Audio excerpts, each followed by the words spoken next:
Dans cette vidéo, nous nous proposons de faire le mélange dans une enceinte de volume de litres de 1,5 mol de chlorure d'hydrogène en forme gazeuse avec 0,3 mol d'OO2, dioxygène, sous forme gazeuse aussi. Cela nous donne l'équation suivante: 4HCl plus O2 nous a donné 2Cl2 plus 2H2O. Tous les composants étant sous forme gazeuse.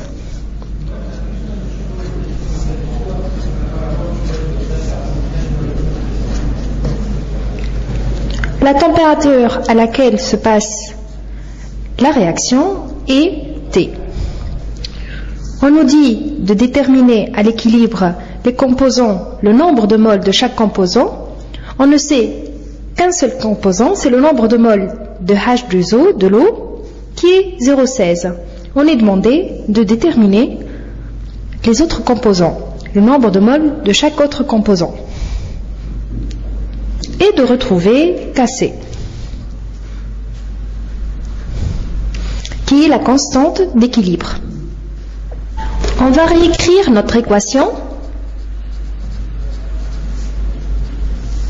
Plus O2 qui va nous donner 2Cl2 plus 2H2O. On va représenter l'avancement de notre réaction. Donc tout d'abord, on va représenter la composition à T égale à 0. Donc on a commencé avec 1,5 mol de HCl et avec 0,3 mol de O2 et 0 mol de H2O et de Cl2. À l'équilibre, on va représenter le taux d'avancement de notre réaction par la variable x.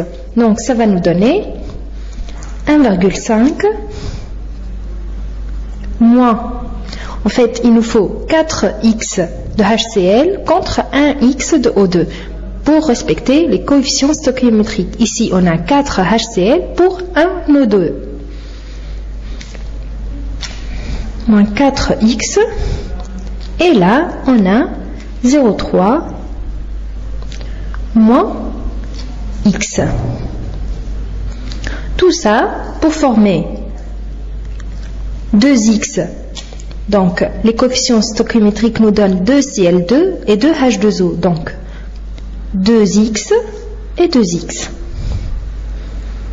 Donc de tous ces composants-là, à l'équilibre, on ne connaît que le nombre de moles de H2O, de la vapeur d'eau. Donc 2x correspondent à 0,16 mol. C'est-à-dire que x correspond à 0,08 mol. Ça nous donne 1,5 moins 4x qui est égal à 1,5 moins 4 fois 0,08. Une petite application numérique nous donne 1,18.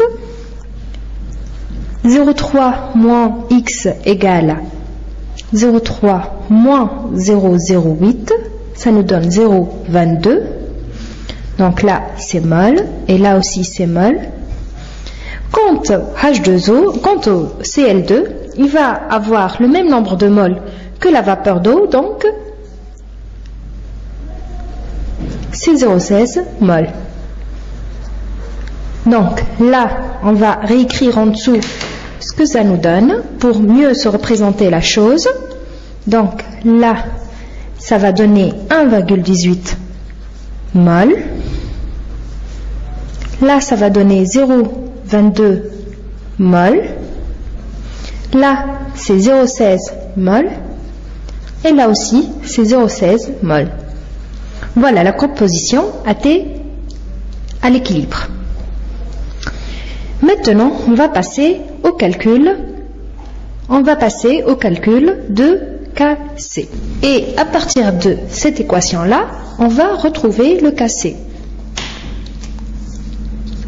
Donc KC, c'est une fraction entre deux produits. Voilà le trait de fraction. Fraction entre deux produits. Le produit de Cl2 et H2O, donc le produit des produits, et le produit des réactifs. Donc là, c'est la concentration de Cl2 élevé au carré qui est le coefficient stoichiométrique. Donc là, c'est le 2 multiplié par la concentration de H2O élevé aussi au carré qui est le coefficient stoichiométrique de H2O divisé par le produit des réactifs HCl, concentration du HCl, élevé à la puissance 4, car c'est son coefficient stoichiométrique, multiplié par la concentration du O2, du dioxygène, qui est simple parce que son coefficient stoichiométrique est 1. Donc voilà notre KC, comment s'écrit.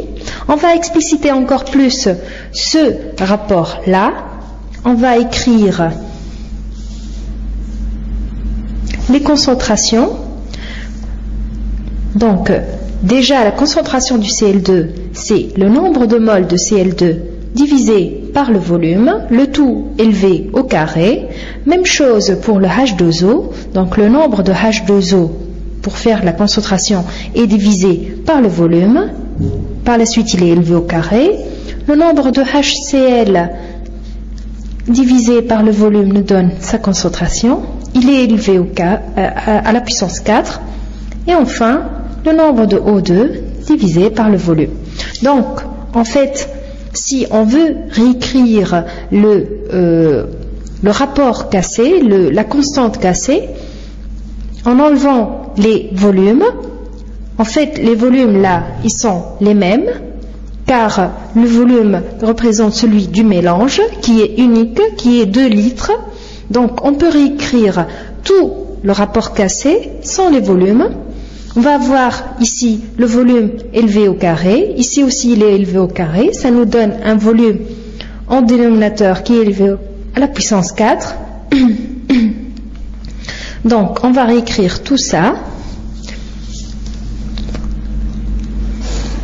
Donc nombre de Cl2 au carré fois nombre de H2O au carré divisé par V4 et le nombre de HCl à la puissance 4 fois nombre de O2 sur le volume à la puissance 5. Ça nous donne, si on simplifie V4 par V5, il nous reste un volume. Donc, Cl2 au carré fois nombre de H2O au carré. Donc, nombre de HCl puissance 4 fois nombre de O2. Tout ça multiplié par une fois le volume. Donc, si on fait une application numérique, on va avoir KC égale à 0,16 au carré fois 0,16 au carré sur 1,18 à la puissance 4 fois 0,22, le tout multiplié par 2. Donc, tout ça va nous donner KC égale à 307,3 10 moins 5. Et l'on remarque bien que KC s'écrit sans unité. Donc, on va encadrer ce résultat. Nous avons notre constante d'équilibre à la température T. Donc, à la température T. Nous retrouvons notre équation et la composition molaire à T égale à 0 et à l'équilibre. Nous voulons trouver le taux d'avancement final de notre réaction. Pour cela, nous allons écrire la formule qui nous donne taux et qui donne XF sur X max. Mais que veut dire XF et X max? XF représente l'avancement final de la réaction.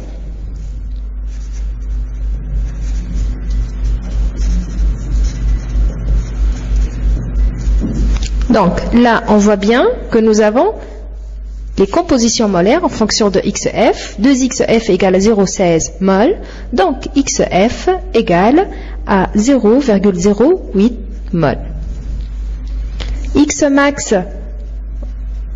représente l'avancement maximal qu'aurait eu la réaction si elle était totale.